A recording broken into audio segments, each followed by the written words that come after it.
Саламатсыздар, урматтуу мугалимдер. АЕМ методикасы менен математиканы жеңил үйрөтүү деп аталат биздин курс. Өзүм аты жөнүм Улан Оторбаев, Жалал Абад Ош шаарларындагы Анур академиясынын негиздөөчүсү. Ортого 2016 жылдан бери активдүү даярдап келем. Анан ушу балдарды практика жүзүндө математиканы нөлдөн баштап үйрөтүү боюнча бир аз тажрыйбам топтолуп калган. Анан акыркы жылдары ошо Гапыр Мадаминов агайыбызга өзүм шакирт түшүп, Акыл эмгегинин маданияты деген китебин изилдеп, үйрөнүп, агайдын өзүнүн жанында жүрүп, сабак алып үйрөнүп, анан ушул быйыл математика китепти акыл эмгегинин маданияты аркылуу үйрөтүү боюнча балдарга да үйрөттүм. Ошо боюнча анан китепти да оңдоп жазып атам. Жакшы тажрыйбалардан өткөргөндө жакшы натыйжаларды берди. Ушулор менен сиздер менен кыскача бөлүшөм. Суроолор болсо чатка жаза бересиздер. Көргөн болсоңуздар, ушул агайыбыздын Гапыр Мадаминов Маматкул уулу дейт, Акыл эмгегинин маданияты деген ушундай китеби бар. 24 жыл эксперимент жүргүздүм дейт агай. Анан ошондо практикалык илим чогултулган да. Эми караңыздар, АЭМ деген эмне? Биринчи, АЭМ деген бул акыл эмгегинин маданияты. Эми караңыздар, бардык нерсенин өзүнүн илими бар да. Мисалы, тамак жасаш керек болсо деле ошонун өзүнүн илими бар. Машина айдаш керек болсо анын деле илими бар. Ошондой эле акыл эмгегинин дагы өзүнүн бир илими бар экен. Бул тууралуу мына ушул агайыбыздын китебинде кенен берилген. Мен бул китебин ушул китебин азыр биринчи математикалык методикаларга өтүштөн мурун АЭМ эмнелерден турат дейт. Мына 10-чу бетинде жазып алсаңыздар болот, кагаз ручка алып, биринчи түшүнүүдөн дейт. Түшүнүү. Экинчи көңүл бөлүү. Үчүнчү эстеп калуу, эске түшүрүү. Төртүнчү ойлоо. Ойлоо бул анализ, синтез, конкреттештирүү, жалпылоо жана башка кирет. Анан күзөтүү, салыштыруу дейт кийинкиси. Корутунду чыгаруу, андан кийин оюн жыйынтыктап сүйлөө, кагазга жазуу, билдирүү. Анан дагы майда дагы ар жакта бар. 13 параметри жазылган бул китепте.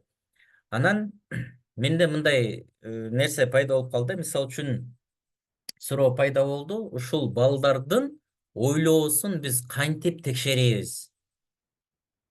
Мисалы, өзүңүздөр математиканы мына үйрөтүп баштадык дейли. Математика бул эң сонун илим. Математиканы балдар жакшы өздөштүрө турган болсо, бардык илимдердин мындай ачкычы деп койсо да болот. Себеби математика баланын логикалык ой жүгүртүүсүн цифралар аркылуу көрсөтөт. Байкайсыздарбы, кээде балдар 5 барабар деп эсепти чыгарып баратат дагы, анан -5 болсо, ал +5ке айланып кеткен болот. 5 6га айланып кеткен болот. Анан жок цифраларды алып келип кошуп коет. Бул эмнени түшүндүрөт? Бул баланын ой жүгүртүүсүндө логиканын жоктугунан кабар берет да. Башкача айтканда, сөз сүйлөп атканда кошуп сүйлөй берет, алып коет деген сөз. Ошо математика дароо көрсөтөт да. Анан ушул математиканы эгерде биз туура акыл эмгегинин маданияты методикаларына салып үйрөтө турган болсок, жакшы результат берет экен да, аябай. Мен бул өзү практикада көрдүм. Сиздер менен кенен бөлүшөм, дагы бир жолу эмес, дагы бир нече жолу жолугабыз, кенен бөлүшөм. Анан сиздерди ушул Агай деген кинонун көрсөңүздөр керек. Барбы көргөндөр? Комментарийге жазып койгулачы.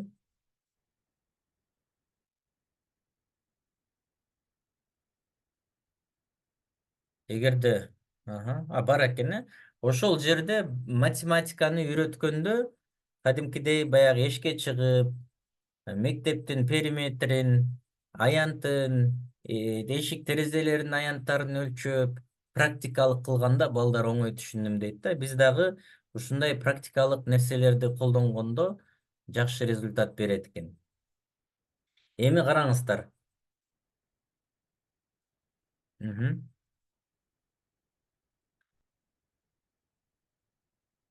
Бул методикалар менен дагы бөлүшөбүз азыр. Андан сырткары ушул 6 жылдан бери балдарды математика мына канча 6 эмес, даже канча болуп калды? 4, 8 жыл. 6 жыл деп тырмыш айтып коюптмун. 8 жылдан бери ОРТга балдарды даярдай берип, жалаң 11-класстар менен иштеген үчүн ошол баягы группаны дагы ЖРТга даярдоо деп атагам. Анан карасаңыздар, балдар менен ошол улам көп балдар менен иштешкендиктен ушул китептин өзүн дагы мен математикага атайын арналган ошол китеп жазгам. Акыл эмгегинин маданияты деп ошол акырында кошуп, ушул жердеги жакшы нерселерди киргизип, ошого тууралап атабыз, жакшы билим бериш үчүн. Эми балдарда бир көп нерсе байкадык. Баягы көбүнчө 80%, 90% двоечник, троечник, таблицаны билбеген балдар келет го. Анан ошолорду кантип үйрөтөбүз? Нөлдөн баштап.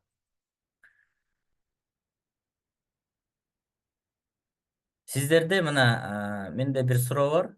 Бала двоечник болсо, математикадан эчтеке билбейт, таблицаны да билбейт. Кантип үйрөтсөк болот? Мына сиздерден дагы бир кеңеш сурайлы.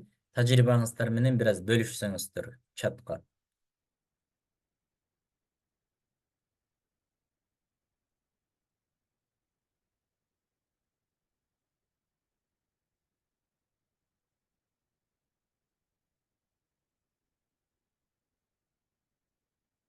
Активдүү жаза бериңиздер. Мисалы үчүн такыр нөлдөн баштап. И 1 жылда үйрөтсө болобу балага? Менде ушундай экинчи суроо да.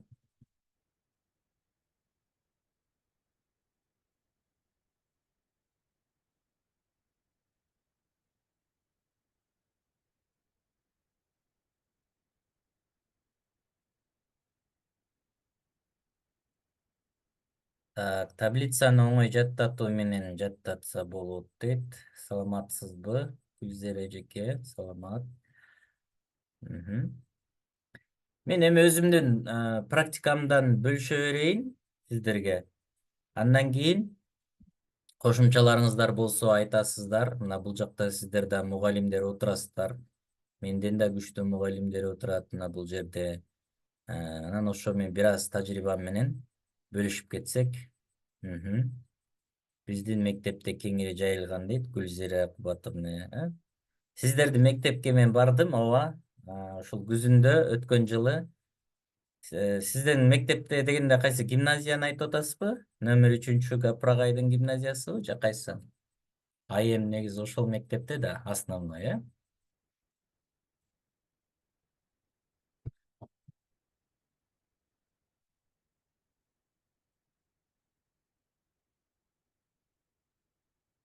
Эми эң биринчи номер 3-чү гимназия. Ошол гимназияга мен бардым өткөн жылы. Аябай ыраазы болдум. Ал жакта Нарбүбү эжеке, Мыскал эжеке, андан кийин Зулайка эжекелер мында аябай жардам берип атышат.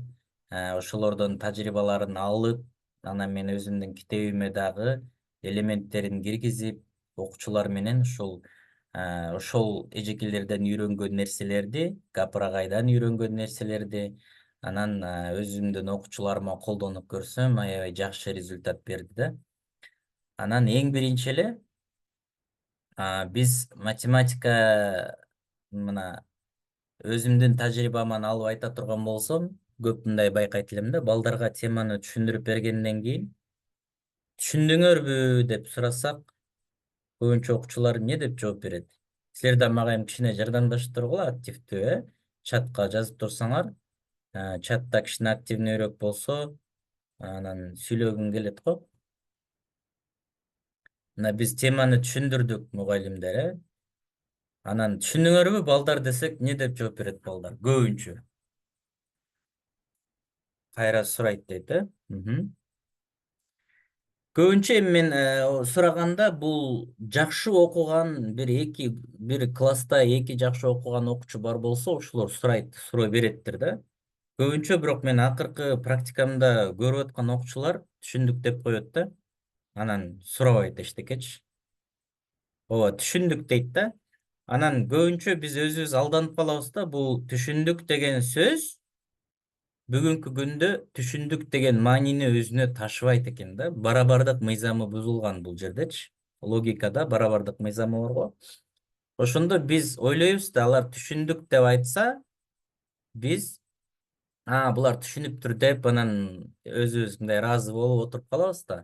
А чындыгында балдар түшүндүңөрбү деп сурасаңар, ооба, түшүндүк дешет, кайра сурасак билбейт. Демек көрдүңүздөр, биз түшүндүңөрбү деп сурабай деле коюшубуз керек экен да буларданчы. Түшүндүңөрбү десе, алар түшүндүк дегени биз сиздин айтканыңызды уктук, бирок эч нерсе түшүнгөн жокпуз дегенди түшүндүрөт да балдардыкы. Ушул нерсе бар, практикада мына биз көрүп келатабыз. Ошол себептен математиканы мен китебимдин ичин силерге ачып көрсөтөм, полный. Анан бир эле элементти алып туруп, мисалы үчүн буруш бөлчөккө айландыруу деген эле теманы алып туруп, ошол буруш бөлчөккө айландырууну 100 эсеп минимум чыгарыш керек да балдарчы. Анан китепке дагы ушундай эсептин санын көп кылган. Мына элементарный эле буруш бөлчөккө айландырууну ала турган болсок, 100 эсеп. Эмне үчүн дегенде, себеби мына акыл эмгегинин маданияты деген китептин ичинде дагы бар жазылып турат. Автоматизация деңгээлге жеткириш керек деген маселе бар да бул жерде. Буга чейин дагы мен көп жерден угуп келгем, практикада да көргөм. Информация, жаңы информация келгенде мээ 98% информацияны блокировка кылып киргизбейт экен да. Ошондо жаңы теманы биз өткөндө, эгерде ошол темада 5, 6, 7 элемент бар боло турган болсо, биз бирөөнү эле көрсөтүшүбүз керек да.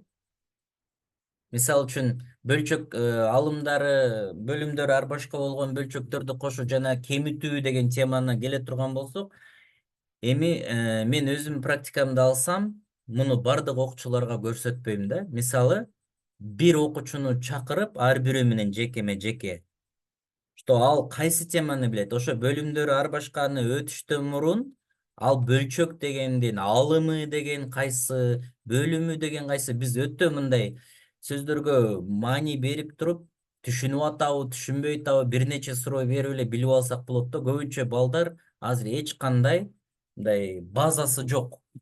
Подготовка, база, даярдык, мындай эч кандай эчтекеси жок. Келет, анан түшүндүңбү десе, ооба деп коет. Анан жакшы аракет кылып түшүндүрсөң, макулдап алып, унчукпай деле кете берет, кайра отуруп иштей берем түшүндүм деп, түшүнбөсө делечи, кайра барып текшерсең, кайра эле жок да. Ошондуктан бир эле элементти алып туруп, ошону 100 жолу кайталатыш керек болуп атат да. Ошондо бир жолу кайталаганда 2% мээге кирет экен, 98%ти блокировка кылат экен. Ошондо жаңы тема өзү 5-6 элементтен турган болсо, ошонун бир эле элементин алып туруп 100 жолу кайталатышыбыз керек болуп атат да. Муну мен өзүмдүн практикамда баягы ОРТга даярдаганда улам мына поток келет да, 11-класстар келет. Аларды бир ай окуткандан кийин кайра жаңы поток келет, анан мындай бир эле нерсе аябай көп баштан өттү да, чындыгында 8 жылдын ичинде канча мындай ар бир айда жаңы поток анан боло берсе, мисалы, кээ бир группалар ушундай бир айдан окуп эле кете беришет, анан көп нерсени байкап калат экенсиң да. Ошондон китепти аябай жөнөкөйлөтүп, анан көп өткөнгө аракет кылгам да эсептердичи. Экинчиси, ушул бир теманы демек балдарга биз айтабыз да, кайра кайталагыла деп, сиздер деле айтасыз, мугалимдер биз айтабыз го, ой, үйгө барып кайтала депчи. Бирок булар кайталабайт экен да. Азыркы поколение, Z поколение, альфа поколение деп атат. Буларды окутуш аябай кыйын болуп калды да. Мисалы, Агай деген кинонун биринчи сериясын көрсөңүздөр, Капыр агай айтат го, биз балдарды туура эмес окутуп атабыз деп айтат да ошол жердечи. Бүгүнкү күндө деле ушул биз балдарды туура эмес окутуп атабыз деген актуалдуу. Туура эмес окутуп атабыз, себеби бүгүнкү күндө байкасаңар, акыркы жылдары окуучулар мындай аябай эле начар болуп кеттиби же андай эмеспи, же мага келген окуучулар эле ошондой болуп атабы?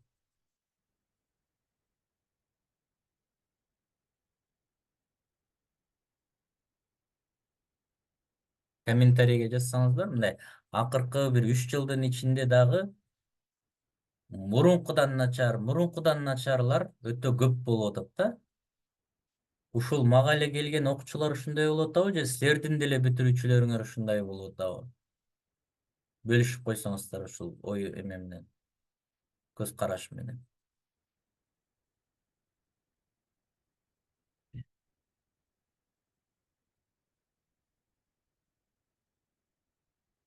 Мен үнүм угулуп атабы?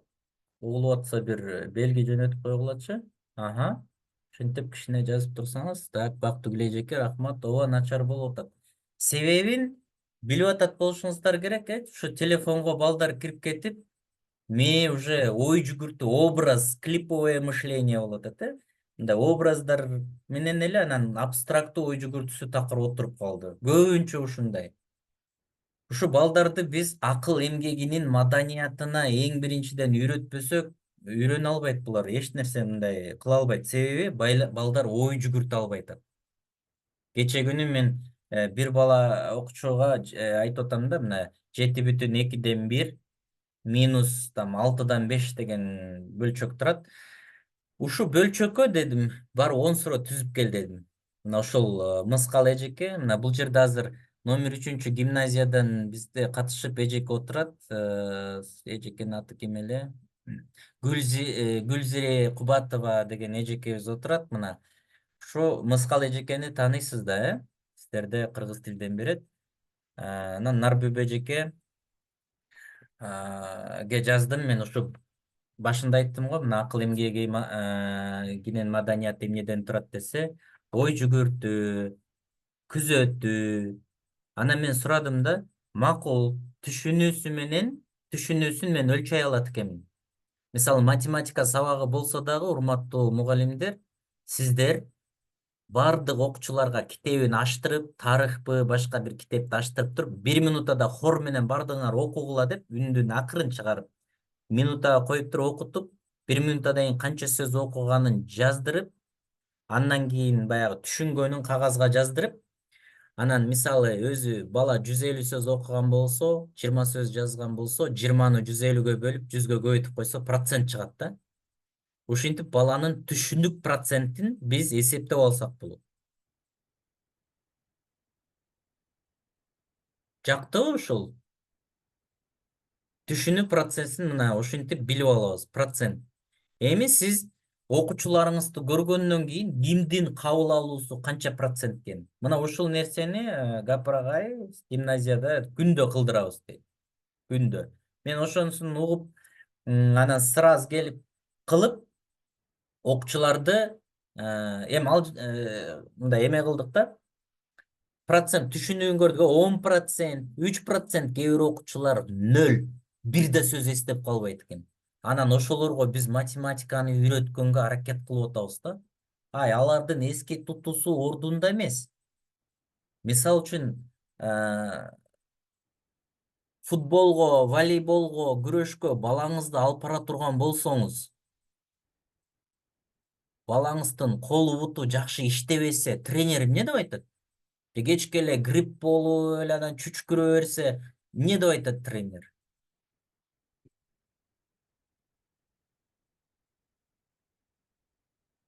Активный жазыңыздар чатка, эмне деп айтат? Балаңызды тренировкага алып бардыңыз. Бирок баланын дени сак эмес. Ооруйт, колу буту жакшы иштебейт, алы жок. Бир мындай түртүп койсо жыгылып калат. Тренер айтат да, ой, биринчи врачка барып кичине оңолуп кел депчи. Ошол сыяктуу бизге баланын акылы, ой жүгүртүүсү, күзөтүү, эске тутуусу жок эле келип алып, анан уже бизге проблема болуп атат. Ошол себептен биз балдарды сабак учурунда эле общий бардыгы отурганда мына 3 минутанын ичинде текшерип койсоңуздар болот. 3 минуттан ичинде бардыгы китеп алып чыгат. Хором окугула дейсиздер дагы, түшүнгөнүңдү жаз, канча сөз окудуң. Ошондо ушул акыл эмгегинин маданияты деген китептин аяк жагында мына Гапар агайыбыз берген окуу техникасынын нормасы бар. Башталгыч класстар 80 сөздөн 150 сөзгө чейин окуш керек. 5-8 класстар 175 204 сөз окуш керек. 9-11 класстар 215 сөздөн 250 сөзгө чейин окуш керек. Ошондо сиздин классыңызды карап туруп, ошол 7-8 класс болсо 40 сөз окуп атса болду да, анын уже мышлениясы, ой жүгүртүүсү жок анын биринчи. Ошону көрсөтүп, анан апасына көрсөтүп койсоңуз, мына үйдөн бери окуткула. Ошондон результат болуп атат. Бул уже тастыкталган эл аралык стандарттар. Ошондуктан биз баланы эң биринчи түшүнүү, анан окуу техникасы мына. Бул математикага түздөн түз тиешеси бар. Кээ бир айтышы мүмкүн, алар окуу техниканы биз 1-4 класста, башталгыч класста эле ченебиз, андан кийин эмне кереги бар деп. Ооба, кереги эмнеге бар? Эгерде 11 класстар минутасына 80 сөз окуп атса, кереги бар да.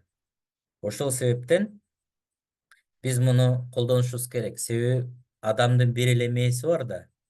Кыргыз тилге киргенде башка мээни салып, анан математикага киргенде башка мээни салбайт да. Ошол ылдамдыкты нормасына жетип, ошондой окуп аткан бала анан бардык сабакты жакшы окуй алат. Муну оңой эле тастыктап койсок болот. Мына жакшы күчтүү окуган олимпиец окуучуларды окутуп көргүлөчү, ушундай эле окушат.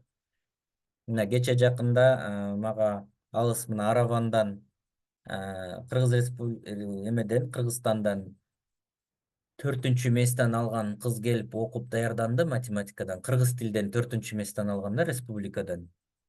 Анан именно ошол методикага салсам, мына минуттага окутсам 250 сөз окуп атат. 240, 250. Анан 90% эсинде калат.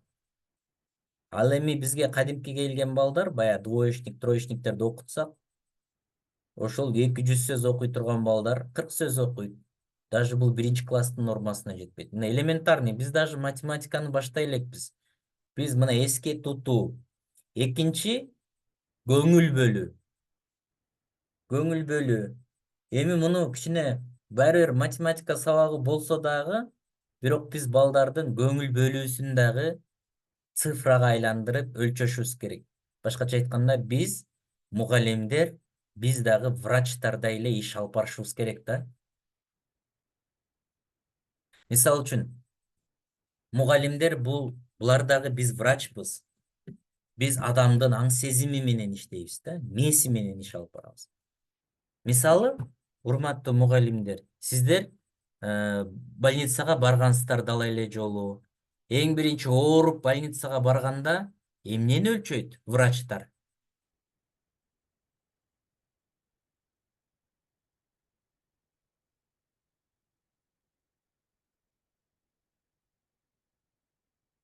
Больницага баргандар барбы? Эң биринчи ооруп барсаңар бир эки нерсени өлчөйт да врачтар. Эмнени өлчөйт? Анализ. Анализ алганга чейин, мына Бактыгүл эжеке, сизге рахмат. Давление дагы бир көрсөткүч бар. Ошо температура, мына Мадина эжеке, сизге рахмат. Туура. Давление менен температура. Эгерде температура 36,6-дан жогору болсо, же төмөн болсо, анда что-то не то дейт да. Экинчиден, кан басымыбыз 80-ге 120 болуп туруш керек, чынбы? Ошондой эле окуучунун эң негизги акыл эмгегинин маданияты, ой, мээси кандай иштейт экен биз билип коюш үчүн мына сиздерге эң негизги эки температура менен давлениясын өлчөй турган инструмент мына. Минутага окутасыз. Анын стандарттарын мен группага бөлүшүп коем. Минутага окуткандан кийин эске тутуусу канча сөздү жазып атат. Нормасы 9-11 класстар 215-тен 250-гө чейин окуш керек, дагы 85-90% эсинде калыш керек. 1-4 класстар 80-ден 150 сөзгө чейин окуш керек. 5-8 класстар мына 175-тен 205 сөзгө чейин окуш керек. Мына бул кан басымы менен давлениясы, эске тутуу менен ылдам окуусу. Экөө нормада болду, баланын көзү башкача күйүп турат да. Илим алууга даяр уже, мээси готов, даяр. Гапыр агайыбыз ушундай бир методика көрсөтөт, эгерде дейт. Бул менин макети дейт, мына карагыла, көзүңөрдүн жанына мындай алып келгиле дейт. Колду мындай кылып. Ушу мээнин макети эгерде ошол бар болсо деп тамашалап коет да, кайчы. Анан ушул минутага окуу нормасына туура келсе окуучунуку, ушул Lexustун моторундай болуп моундай иштейт дейт да. Баягы мээ кабыл информацияны кабыл алууга даяр экен. Эгерде окуу нормасына туура келбей болду. Бул баланын билим алуусу уже проблемный болот да. Түшүнбөйт, эсинде калбайт. Анан биз кыйнала беребиз, кыйнала беребиз. Ошондуктан биз эң негизгиси ушул экөө. Андан кийинки көрсөткүчтөр. Керек көрсөткүч бекен ушулар. Мага бир кайтарым байланыш берип тургула, урматтуу мугалимдер. Мен сүрдөп атам сиздерден. Э, Ушинтип колдоп турсаңыздар, анан дагы энергия пайда болот да. Дагы айтабыз. Гүлмира эжеке, аха, рахмат. Ушул эки параметр. Рахмат, жакшы. Гүлбарчын эжеке, рахат эжеке, мына уже активный. Эң соң. Эми муну мен сиздер менен өзүмдүн журналым менен дагы бөлүшөм. Балдарды кантип өлчөп атам, кандай кылам. Анан ар бир теманы үйрөтүү боюнча практикалык методикалар менен дагы. Ортага даярдап атканда балдарды мен банкка жөнөттүм, магазиндерге жөнөттүм, баягы проценттер боюнча скидка дегендерчи. Ушундай методикалар аябай көп. Этаж үйлөргө жөнөттүм, баягы эсептерди чыгаруу боюнчачы. Анан силер менен да бөлүшөм, аябай жакшы результат берет экен. Биз көбүнчө ойлоп алат экенбиз да. Өзүбүз эми канча жылдан бери тажрыйбалуу болсок, балдар деле ошондой түшүнүп атат депчи. Балдар андай түшүнбөйт экен да. Көп нерсе билбейт. Анан башка ыкмалар менен ушул заманбап акыл эмгегинин маданияты китебинде көрсөтүлгөн методикаларды аралаштырсак, аябай жакшы результаттарды берет экен. Бүгүн эми мына кыскача ушул эки параметр, анан үчүнчүсү. Азыр суроолоруңуздар болсо даярдап жаза бериңиздер. Эфирибиз бүтөйүн деп калды. Дагы бир 7-8 минутта калды. Анан калганын буюрса да кийинки сабактарда улантабыз. Кийинки параметр, мен ушул номер 3 эксперименталдык гимназияга Нарбүб эжекеге жаздым. Ушул күзөтүүнү, андан кийин ойлонуусун биз кантип билип алабыз? Макул, мен давление менен ушул температурасын өлчөгөн, баягы образына да үйрөндүм. Ооба, минуттага окутуп эске туткан жаздырып койдум. Бирок ойлонуусун мен кантип текшерем? Күзөтүүсүн кантип текшерем десем, аларга дагы сонун жооптору келди. Буюрса мен кийинки сабактарда сиздер менен бөлүшөм.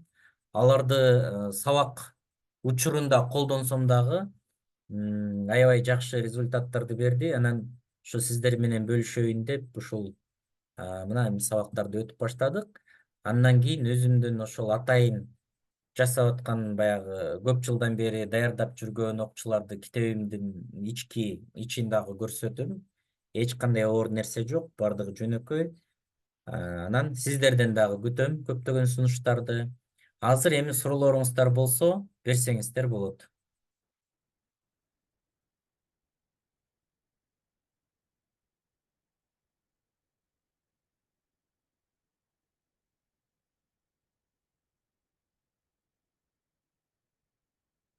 Пока суроо деле жок окшойт, анда эфирди кайра бир сыйра көрсөңүздөр, көрүп, кызыккан жакшы моменттери болгон болсо группага пикир калтырып койсоңуздар.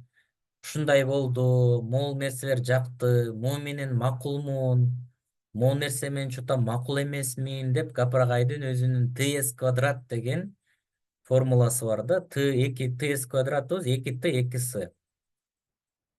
Тастыктоо, ушул айткандар менен макул болсоңуздар, ооба, жакшы нерсе экен деп макул болуп, пикириңизди калтырасыз. Төгүндө макул эмес болсоңуз, жок, андай болбойт деп өзүңүздүн далилиңизди келтиресиз. Анан сурооңуз болсо суроо бересиз, сунуштарыңыз болсо сунуш киргизесиз. Мына ошентип ТС квадрат менен калганын WhatsApp'тан талкууласак, макул болсоңуздар, чатканда жазып койгула макул деп. Эртең дагы бир күн, 2 күн талкуу жүргүзсөк болушунча, группадагы башка окуучулар, мугалимдер бар. Аларды дагы биз ойготсок, силер пикирлерден көбүрөөк жазсаңыздар, анан алар ойгонушат да.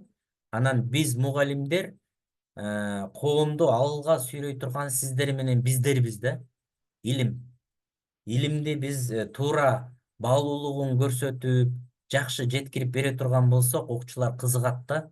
Анан мамлекетибиз өнүгөт. Мугалимдердин колунда да бул тарбиячылар мына биз. Ошондуктан биз сиздер менен группада активдүү бололу.